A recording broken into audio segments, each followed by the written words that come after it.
Salomón pide sabiduría. Da pues a tu siervo corazón entendido para juzgar a tu pueblo, y para discernir entre lo bueno y lo malo. Porque ¿quién podrá gobernar tu pueblo tan grande? Y agradó delante del Señor que Salomón pidiese esto. Primera de Reyes 3, 9 y 10. Lectura bíblica. Primera de Reyes 3, del 3 al 15. Concepto clave. Un verdadero hijo de Dios entiende que por sus propias fuerzas nada puede hacer, que para cumplir con la voluntad de Dios y tener éxito en lo que Dios le ha encomendado, necesita de la sabiduría y la guía de Dios, que es necesaria la intervención de Dios para entender y distinguir entre lo bueno y lo malo. Un hijo de Dios debe ser humilde al entender quién es Dios y que sin Él nosotros nada podemos hacer. Introducción. Salomón fue el sucesor al trono, y David, antes de morir, se centró en clarificar a su hijo la importancia de mantenerse firme en la palabra de Dios y aferrado de su mano. La vida de un hijo de Dios debe ser en dependencia absoluta. Salomón, de la mano del Señor, reafirmó su trono, siendo misericordioso pero justo. Desarrollo. En la historia de hoy, vemos que Salomón, hijo de David y nuevo rey de Israel, amaba al Señor y seguía todos los decretos de su padre.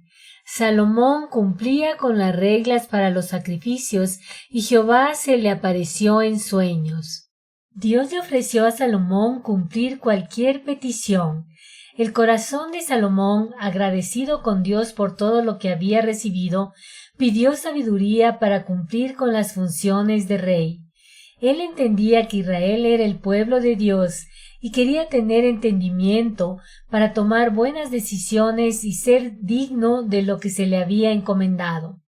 A Dios le agradó el corazón de Salomón y su petición, razón por la cual no solo le dio sabiduría como él pidió, sino también riquezas y honor. Dios se manifestó a Salomón en un sueño.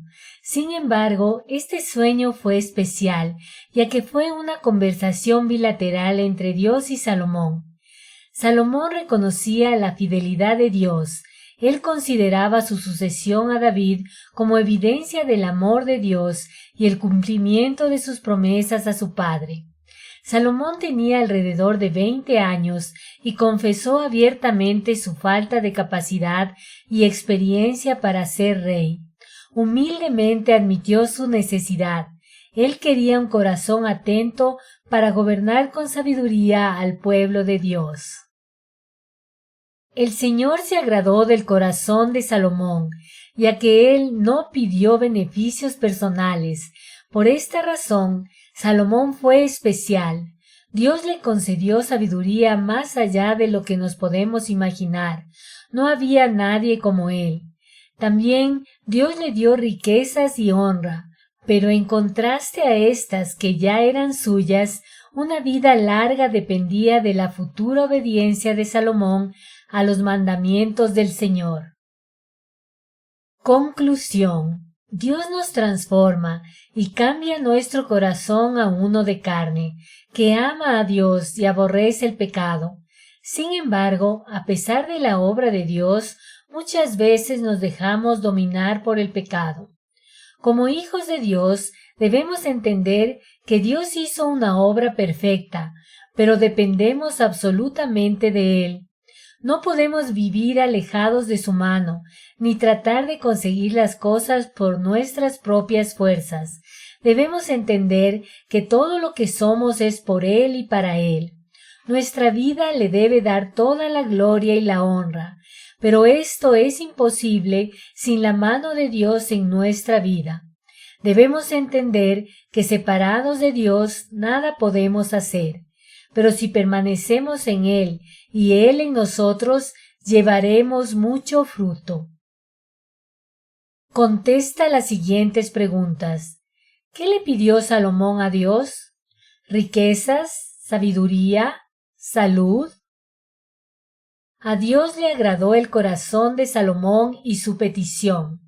¿Esto es verdadero o falso? ¿Qué dependía de la futura obediencia de Salomón a los mandamientos del Señor? ¿Una vida larga? ¿Las riquezas? ¿El honor? Dios le concedió sabiduría a Salomón.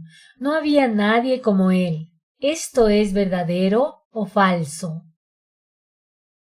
Oración. Señor mi Dios, gracias te doy por tu inmenso amor y misericordia. Gracias porque tú me amaste primero, y por eso puedo vivir para ti. Señor, perdóname por dejar que el pecado se manifieste en mí y porque no siempre vivo como te agrada. Límpiame, Señor, de toda maldad. Señor mi Dios, te pido que tú me des claridad para no dejarme engañar por las mentiras de este mundo, que me des sabiduría y el entendimiento para reconocer lo bueno y lo malo. Señor, guía cada paso que doy. Señor, te pido que tú me renueves cada día y pongas en mí el deseo de adorarte y glorificarte con todo lo que soy. Señor, lléname de ti, en el nombre de Cristo Jesús. Amén.